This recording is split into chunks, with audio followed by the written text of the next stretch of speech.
നമ്മുടെ ജീവിതത്തിൽ നമുക്ക് ഒരു സക്സസ് ഉണ്ടാക്കണമെങ്കിൽ അതൊന്ന് മോട്ടിവേഷൻ കൊണ്ട് നടക്കത്തില്ല. കാരണം നമ്മൾ പല ആളുകളും പല മോട്ടിവേഷൻ വീഡിയോസും പല കാര്യങ്ങളും കണ്ട് മോട്ടിവേറ്റഡ് ആവും, ഒരു കാര്യം ചെയ്തു തുടങ്ങും. പക്ഷെ ആ ഒരു മോട്ടിവേഷൻ്റെ ഫാക്ടർ അവസാനിക്കുമ്പോൾ ആ ചെയ്ത കാര്യം അവിടെ അവസാനിക്കും.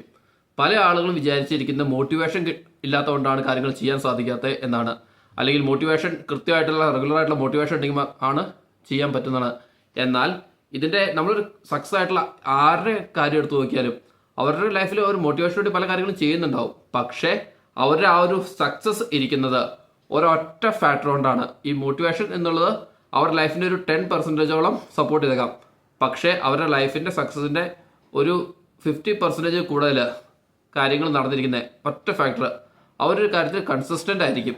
അവർ റെഗുലറായിട്ട് അവരെ ചെയ്യുന്ന കാര്യങ്ങൾ ചെയ്തുകൊണ്ടിരിക്കും, അല്ലെങ്കിൽ അവർ ആ ഒരു ടൈം ഡെഡിക്കേഷൻ കൊണ്ട് ആ ഒരു കാര്യം കൺസിസ്റ്റൻ്റ് ആയിട്ടുള്ള ഡെഡിക്കേഷൻ ആയിട്ട് ആ കാര്യം ചെയ്യും.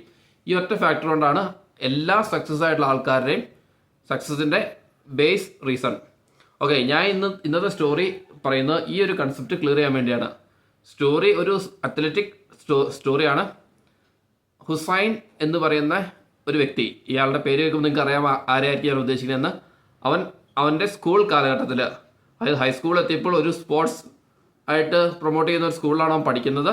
അപ്പോൾ അവിടുത്തെ ആ സ്കൂളുകളെല്ലാവരും ഇങ്ങനെ ഒളിമ്പിക്സ് ഒക്കെ ഡ്രീം ചെയ്യുന്ന ഒരുപാട് കുട്ടികൾ പഠിക്കുന്ന ഒരു സ്കൂളാണ് അവിടെ. അപ്പോൾ ആ സ്കൂളിൽ ഏറ്റവും ഫാസ്റ്റസ്റ്റ് ആയിട്ട് റൺ ചെയ്യുന്ന ഒരു സ്റ്റുഡൻ്റ് ആയിരുന്നു ഈ ഹുസൈൻ.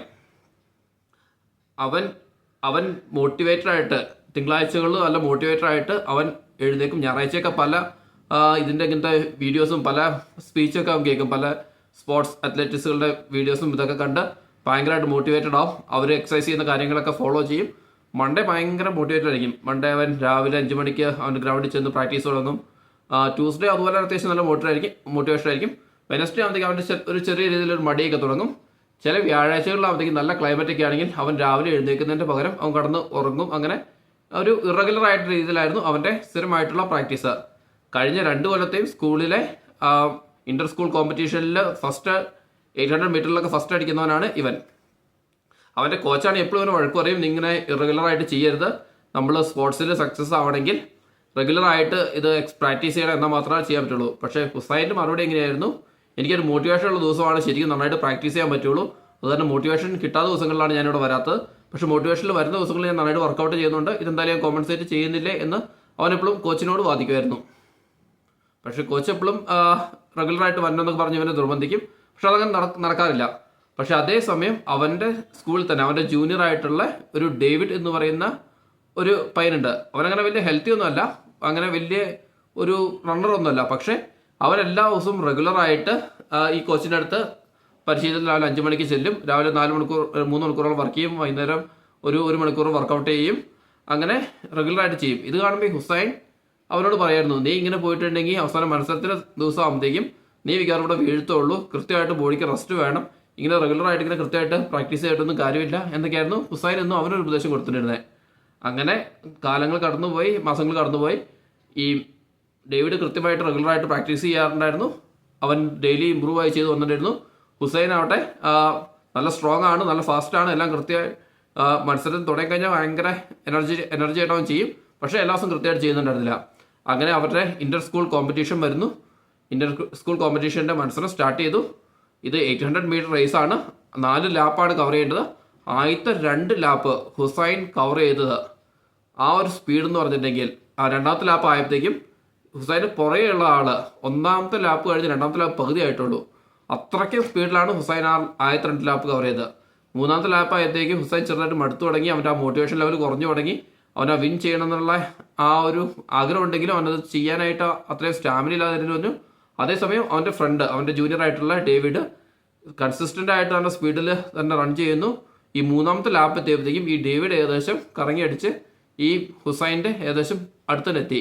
ആ മൂന്നാമത്തെ ലാപ്പ് പകുതി ആയപ്പോഴത്തേക്കും ഡേവിഡും ഹുസൈനും ഒപ്പത്തിനൊപ്പത്തി. ആ സമയമായപ്പോഴത്തേക്കും ഈ ഹുസൈൻ്റെ കാല് ശരിക്കും അങ്ങ് മരവിക്കാൻ തുടങ്ങി. അവൻ്റെ കാലങ്ങ് കുളത്തിൽ പിടിച്ചിട്ട് അവൻ ഓടാൻ പറ്റാതെ പോയി. അന്നേരം ഡേവിഡ് ആ ഒരു കൺസിസ്റ്റൻറ്റ് സ്പീഡ് കണ്ടിന്യൂ ചെയ്തു. ഹുസൈൻ അവിടെ മുന്നോട്ട് പോകാൻ പറ്റാതെ സ്റ്റോപ്പായിപ്പോയി. അവനങ്ങനെ ആ ഒരു ലാപ്പ് കംപ്ലീറ്റ് ചെയ്യാൻ പറ്റിയില്ല. ഡേവിഡ് ക്ലോസ് ചെയ്തു. വേറെ 2 കൂട്ടുകാർ, അതായത് 2 അവൻ്റെ കൂടെ തന്നെ പഠിക്കുന്ന ഒരു ക്രോസ് ചെയ്ത് അങ്ങനെ ഫസ്റ്റ് സെക്കൻഡ് തേർഡ് ചാൻസ് കഴിഞ്ഞു. ആ ഒരു മത്സരം എന്ന് പറഞ്ഞിട്ടുണ്ടെങ്കിൽ ഈ സ്റ്റേറ്റ് ലെവലിലേക്കുള്ള സെലക്ഷൻ കൂടിയുള്ള ഒരു മത്സരമായിരുന്നത്. ഇതിൽ ഫസ്റ്റോ സെക്കൻഡോ തേർഡോ കിട്ടിയാലാണ് സ്റ്റേറ്റിലേക്ക് ഡയറക്റ്റ്ലി സ്റ്റേറ്റ് കോമ്പറ്റീഷന് വേണ്ടി ഡയറക്റ്റ്ലി എൻട്രി ഉണ്ടായിരുന്നു. അങ്ങനെ ഈ ഹുസൈൻ ആ ഒരു ചാൻസ് നഷ്ടപ്പെടുന്നു. അവൻ ഗ്രൗണ്ടിന് പുറത്ത് വന്നിട്ട് അവൻ അറിയാതെ പൊട്ടിക്കരഞ്ഞു പോയി. കാരണം ഈ മത്സരം ലോസ്റ്റ് ആയത് മാത്രമല്ല അവൻ്റെ വിഷമം, അവൻ്റെ ആ ഒരു ലാപ്പ് അവന് തീർക്കാൻ പോലും കഴിഞ്ഞില്ല. അവന് കൺസിസ്റ്റൻ്റ് ആയിട്ടുള്ള അവൻ്റെ ആ ഒരു പ്രാക്ടീസ് ചെയ്യാത്തതുകൊണ്ടാണ് അവൻ ആ ഒരു ഫെയിലിയർ ഉണ്ടായെന്നുള്ള ആ ഒരു തോന്നൽ അവൻ്റെ മനസ്സിൽ വന്നു. അവനന്ന് വീട്ടിൽ പോയി ആകെ ഡൗൺ ആയിരുന്നു. പിറ്റേ ദിവസം രാവിലെ 5 മണിക്ക് തന്നെ ഈ ഗ്രൗണ്ടിലെത്തി കോച്ചിനോട് വന്നിട്ട് പറഞ്ഞു, എന്നെ എങ്ങനെയെങ്കിലും സഹായിക്കണം, എനിക്ക് സ്റ്റേറ്റ് കോമ്പറ്റീഷനിൽ പങ്കെടുക്കാൻ എനിക്ക് എങ്ങനെയും അവസരം ഉണ്ടാക്കി തന്നെ ഞാൻ ഇനി കൺസിസ്റ്റൻ്റ് ആയിട്ട് മത്സരിച്ചോളാം എന്ന് പറഞ്ഞു. അപ്പോൾ കോച്ച് അവനോട് ചോദിച്ചു, നീ എന്തുകൊണ്ടാണ് ഫെയിൽ ആയെന്ന് നിനക്ക് അറിയുമെന്ന് ചോദിച്ചു. അപ്പോൾ അവൻ പറഞ്ഞു, എനിക്കൊരു മോട്ടിവേഷൻ ഫാക്ടർ കിട്ടിയില്ല, പെട്ടെന്ന് മോട്ടിവേഷൻ ഒക്കെ ഡൗൺ ആയിപ്പോയി, എനിക്ക് റൺ ചെയ്യാനുള്ള ഒരു എനർജി പെട്ടെന്ന് അങ്ങ് ലൂസായിപ്പോയി, അതുകൊണ്ടാണ് ഞാൻ വിൻ ചെയ്യാത്തതെന്ന് പറഞ്ഞു. അപ്പോൾ കോച്ച് അവനോട് ഒരു നിസ്സാരമായിട്ടൊരു കാര്യം പറഞ്ഞു, നിന്റെ മോട്ടിവേഷൻ തീർന്നപ്പോൾ നീ തീർന്നു, അപ്പോൾ ഇനിയാണെങ്കിൽ നീ മത്സരിക്കാൻ തുടങ്ങി കഴിഞ്ഞിട്ട് പ്രാക്ടീസ് ചെയ്ത് തുടങ്ങി മോട്ടിവേഷൻ പോയി കഴിഞ്ഞാൽ തീരില്ലെന്ന് വെച്ചു. ഇല്ല, ഞാൻ നോക്കിക്കോളാം എന്ന് പറഞ്ഞു. അപ്പോൾ കോച്ച് അവനൊരു സിമ്പിളായിട്ടുള്ള ഒരു എക്സാമ്പിൾ കാണിച്ചു കൊടുത്തു. അവിടെ ഒരു കൊടിമരത്തിൽ നല്ല ഫ്ലാഗ് ഇങ്ങനെ ശക്തിയായിട്ട് ആടി പറക്കുന്നുണ്ടായിരുന്നു. അപ്പോൾ അവൻ ചോദിച്ചു, ഈ ഫ്ലാഗ് എങ്ങനെ പറക്കുന്ന കണ്ടിട്ട് തോന്നുന്നു? അത് കാറ്റുള്ളതുകൊണ്ട് നന്നായിട്ട് പറക്കുന്നു, പക്ഷെ കാറ്റ് പോയി കഴിഞ്ഞാൽ അത് പോവും, കാറ്റുള്ളതുകൊണ്ടാണ് അത്രയും സ്ട്രോങ് ആയിട്ട് പറക്കേണ്ടതെന്ന് പറഞ്ഞു. അതുപോലെ തന്നെയാണ് നിന്റെ മോട്ടിവേഷൻ. നിനക്ക് ആ മോട്ടിവേഷൻ ഫാക്ടർ വരുമ്പോൾ മാത്രമാണ് നിനക്ക് ആ സ്ട്രോങ് ആയിട്ട് പറക്കാൻ പറ്റുന്നുള്ളൂ, നിനക്ക് ചെയ്യാൻ പറ്റുന്നുള്ളൂ. പക്ഷെ അതേസമയം ആ കൊടിമരത്തിന് അടുത്തൊരു വേറൊരു വലിയ മരം നിൽക്കുന്നുണ്ടായിരുന്നു. ആ മരത്തിൽ അതേ കാറ്റ് തന്നെയാണ് അടിച്ചത്, പക്ഷെ ആ മരം നല്ല സ്ട്രോങ് ആയിട്ട് തന്നെ നിൽക്കുവാണ്. അപ്പോൾ അത് കണ്ടപ്പോൾ ഈ ഹുസൈനോട് ചോദിച്ചു, നിങ്ങൾക്ക് എന്താ മനസ്സിലായെന്ന് ചോദിച്ചു. ആ മരം ഭയങ്കര സ്ട്രോങ് ആണ്, അത് കാരണമാണ് ആ കാറ്റടിച്ചിട്ടൊന്നും ഒന്നും സംഭവിക്കുന്നത്. ഈ കാറ്റെന്ന് പറഞ്ഞ കാര്യമാണ് ഒരു സൈഡിൽ മോട്ടിവേഷനും ഒരു സൈഡിൽ പ്രശ്നവും. അപ്പോൾ ആ കോച്ച് അവനോട് പറഞ്ഞു, ആ മരം കഴിഞ്ഞ് 20 കൊല്ലമായിട്ട് അതിൻ്റെ വേരുകളെ സ്ലോലി മണ്ണിലേക്ക് ഇറക്കിക്കൊണ്ടിരിക്കുകയാണ്. അതുകൊണ്ട് ഓരോ തവണ കാറ്റ് ശക്തി ഓടുന്നതോ ആ മരം കൺസിസ്റ്റൻ്റ് ആയിട്ട് ഡെവലപ്പ് ചെയ്ത് വരുന്നതുകൊണ്ടാണ് ആ മരത്തിനവിടെ സ്ട്രോങ് ആയിട്ട് നിൽക്കാൻ പറ്റുന്നത്. അതുപോലെ തന്നെയാണ് നിന്റെ പ്രാക്ടീസും. നീ റെഗുലറായിട്ട് പ്രാക്ടീസ് ചെയ്തിരുന്നാൽ മാത്രമാണ് നിനക്ക് ഇതിനകത്ത് സ്ട്രോങ് ആവാൻ പറ്റത്തുള്ളൂ. അപ്പോഴാണ് അവൻ ആ ഒരു കാര്യം മനസ്സിലാവുന്നത്. മോട്ടിവേഷൻ എന്ന് പറയുന്ന ഒരു സ്റ്റാർട്ടിംഗ് പോയിന്റ് മാത്രമാണ്, റെഗുലറായിട്ട് കൺസിസ്റ്റൻ്റ് ആയിട്ട് ചെയ്താൽ മാത്രമാണ് അവനൊരു സക്സസ് ആവാൻ പറ്റുള്ളൂ എന്ന് ഹുസൈന് മനസ്സിലായി. അതിൻ്റെ പിറ്റേ ദിവസം മുതൽ ഈ കോച്ച് അവനോട് പറഞ്ഞു, ഒരു 90 ഡേയ്സ് കഴിഞ്ഞിട്ട് സ്റ്റേറ്റ് ടീമിലേക്കുള്ള എക്സ്റ്റേണൽ റിക്രൂട്ട്മെൻറ്റ് നടക്കുന്നുണ്ട്. ആ മത്സരത്തിൽ നീ ഇപ്പോഴുള്ള റെക്കോർഡുകൾ ബ്രേക്ക് ചെയ്ത റെക്കോർഡ് നീ റെക്കോർഡ് റൺ ചെയ്ത് കഴിഞ്ഞാൽ നിനക്ക് അവിടുന്ന് ഡയറക്റ്റ്ലി നിനക്ക് ഇതിലേക്ക് എൻട്രി ഉണ്ടെന്ന് അവനോട് പറയുന്നു. അപ്പോൾ 90 ഡേയ്സിലേക്ക് അവൻ പ്ലാൻ ചെയ്യുന്നു. ഇനിയുള്ള 90 ഡേയ്സ് ഡെയിലി 4 hours പ്രാക്ടീസ് ചെയ്യാൻ മാത്രം ചെയ്യുമെന്ന് അവൻ ഡിസൈഡ് ചെയ്യുന്നു. അങ്ങനെ നെക്സ്റ്റ് ഡേ അവൻ പ്രാക്ടീസിന് വന്നു, നല്ല ഡെഡിക്കേറ്റ് ആയിട്ട് ചെയ്യുന്നു. സെക്കൻഡ് ഡേ വന്നു, തേർഡ് ഡേ അതായത് ഒരു വെനസ്ഡേ ഒക്കെ ആയപ്പോഴത്തേക്കും അവന് ഭയങ്കര ഒരു ക്ഷീണം പോലെയൊക്കെ തോന്നി. എന്നിരുന്നാലും അവൻ അന്ന് പ്രാക്ടീസിന് വരുന്നു. അതിൻ്റെ പിറ്റേ ദിവസം വന്നപ്പോൾ വ്യാഴാഴ്ചത്തേക്കും രാവിലെ എഴുന്നേറ്റ് നല്ല ശക്തമായ മഴ, തണുപ്പുള്ള ശക്തമായ മഴ പെയ്യുന്നു. അന്നേരം എന്നാലും അവൻ ആ പ്രാക്ടീസ് ചെയ്യണമെന്നുള്ള ആ ഒരു തീക്ഷ്ണത കൊണ്ട് അവൻ അന്നും പ്രാക്ടീസിൽ വന്നു. പക്ഷെ മഴയൊക്കെ നനഞ്ഞപ്പോഴത്തേക്കും അന്ന് വൈകുന്നേരം ചെറിയ ജലദോഷവും പനിയൊക്കെ ആയിട്ട് വന്നു. പിറ്റേ ദിവസം രാവിലെ എഴുന്നേറ്റപ്പോൾ അവനാകെ വയ്യാത്ത പോലെയാണ് ഇരുന്നത്. എന്നാലും അവൻ്റെ മനസ്സിലൊരു ദൃഢമായ നിശ്ചയം എടുത്തിരുന്നു, റെഗുലറായിട്ട് പ്രാക്ടീസ് ചെയ്യും, പ്രാക്ടീസ് മുടക്കില്ല എന്ന്. അവൻ പുറത്തേക്ക് ഇറങ്ങാൻ പറ്റില്ല എന്ന് അവന് തോന്നിയാണ്ട് അവരന്നും വീട്ടിലിരുന്ന് ആ ഒരു പ്രാക്ടീസ് ചെയ്യുന്ന സമയത്ത് അത്രയും നല്ല സ്ട്രെച്ച് ചെയ്യുകയും പല എക്സസൈസുകളും വീട്ടിലിരുന്ന് ചെയ്യാവുന്ന പല കാര്യങ്ങളും ചെയ്യുകയും അതുപോലെ അത്രയും ഡെഡിക്കേറ്റ് ആയിട്ട് അവനത് കണ്ടിന്യൂ ചെയ്തു. ഈവൻ ഒരു 1 month കഴിഞ്ഞപ്പോൾ അവൻ്റെ ഒരു ഫ്രണ്ട് ഹോസ്റ്റ് ചെയ്ത ഒരു ഈവനിങ് പാർട്ടി ഉണ്ടായിരുന്നു. ആ പാർട്ടിക്ക് അവൻ പോയെങ്കിലും രാത്രി ഒരു 9 o'clock ആയപ്പോഴാണ് ശരിക്കും പാർട്ടിയുടെ പീക്ക് ലെവലിലേക്ക് എത്തിയത്. അന്നേരം പോലും അവൻ അത് പാർട്ടി ഉപേക്ഷിച്ച് രാത്രി വന്ന്, കാരണം അവനൊരു 7 hours സ്ലീപ്പ് വേണമെന്നുള്ളതുകൊണ്ട് തിരിച്ച് വന്ന് രാവിലെ 5:30 പോകാനുള്ള പ്രാക്ടീസിന് പോയി. അത്രയും ഡെഡിക്കേറ്റഡ് ആയിട്ട് 90 ഡേയ്സിലേക്ക് കൺസിസ്റ്റൻ്റ് ആയിട്ട് അവൻ പ്രാക്ടീസ് കണ്ടിന്യൂ ചെയ്തു. അങ്ങനെ ആ ഒരു 90 ഡേയ്സ് കഴിഞ്ഞപ്പോൾ ഈ സെലക്ഷനുള്ള ഇവൻ്റ് വന്നു. ആ ഇവൻറ്റിൽ അവൻ പാർട്ടിസിപ്പേറ്റ് ചെയ്തു. അവൻ്റെ കൺസിസ്റ്റൻ്റ് ആയിട്ടുള്ള ആ ഒരു എഫേർട്ട് കൊണ്ട് അവൻ ഫിനിഷ് ചെയ്ത്, അവൻ്റെ പുറകെ വന്ന് സെക്കൻഡായിട്ട് ഫിനിഷ് ചെയ്ത ആൾ തമ്മിൽ 800 മീറ്റർ റേസിൽ എബൌട്ട് 20 seconds ഡിഫറൻസിലാണ് അവൻ ഫിനിഷ് ചെയ്തത്.